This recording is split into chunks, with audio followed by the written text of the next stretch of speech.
There is this question that comes to mind every time somebody starts a discussion about the events of June 1st, 2001, which resulted in the death of all the members of the royal family of Nepal.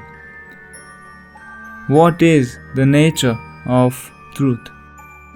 I do believe that whether we ever come to know it or not, there is a singular or the absolute truth. And the way that we usually uncover this is by tracing back using evidences from various sources. But what if, once we begin our journey, we are confronted with views that equally satisfy the equation? At such times, question arises, who do we trust? Or what do we believe in? In all the films that I've watched, no author has captured the essence of what I'm trying to explain than by the 1950 Japanese film Roshomon, which was adapted for screen by Akira Kurosawa and Shinobu Hashimoto and directed by the man himself. This film tells the story of the murder of a man and rape of his wife through the eyes of 4 witnesses, and how none of these witnesses say the same story, shrouding the absolute truth beneath layers of point of views that ultimately baffles the judge from coming to any proper conclusion in separating the convict from the innocent. Here, we need to understand 2 things about the film. One, its basic storyline, and another is all the different point of views that it deals with. So, the storyline is this. On a sunny day, a husband and his wife are traveling from one city to another. Somewhere along the road, the bandit sees the wife is filled with lust and holds both of them hostages deep in the jungle. Then the bandit rapes the wife while the husband watches in shock as his beloved loyal wife does something totally unexpected.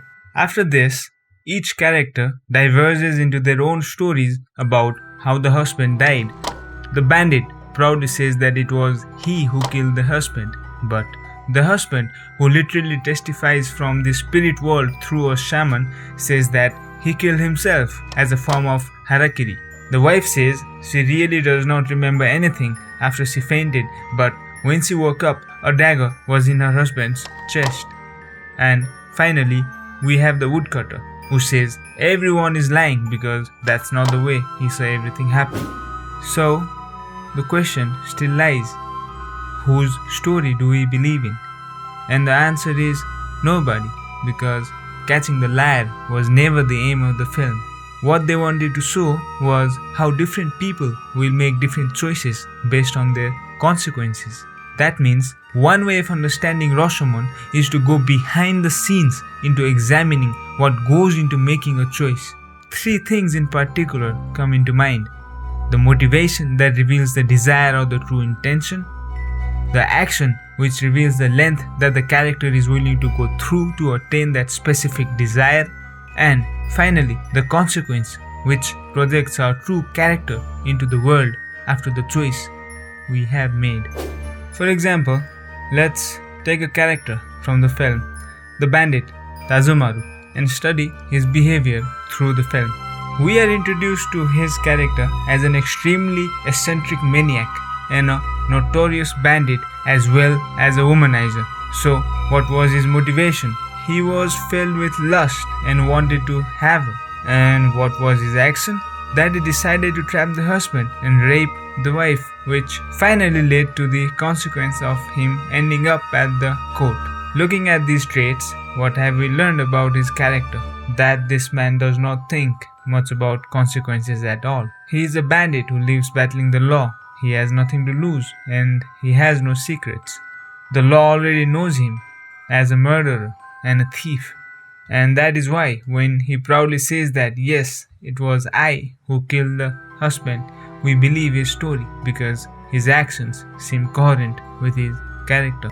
All the different truths in Roshomon tell us is that we may not be able to control what actually happened, but through the choices that we make, we can change the way the world sees us as. Just as every truth serves a purpose, so does every piece of lie. And if truth is used to reveal one side of our character, then a lie is used to show another. And weighing the cost we need to pay by telling the truth we sometimes choose the latter so that our fault, mistakes, or true character are not exposed. But in the end, it is up to you to decide whether to accept it or not. I don't have a clue what happened that night in the royal palace almost 19 years ago, but it was the beginning of the end for the monarchy in Nepal. The case was so big that, like Roshomon, multiple theories were destined to be born, putting us in a tight spot from where we can see the truth but just can't spot it.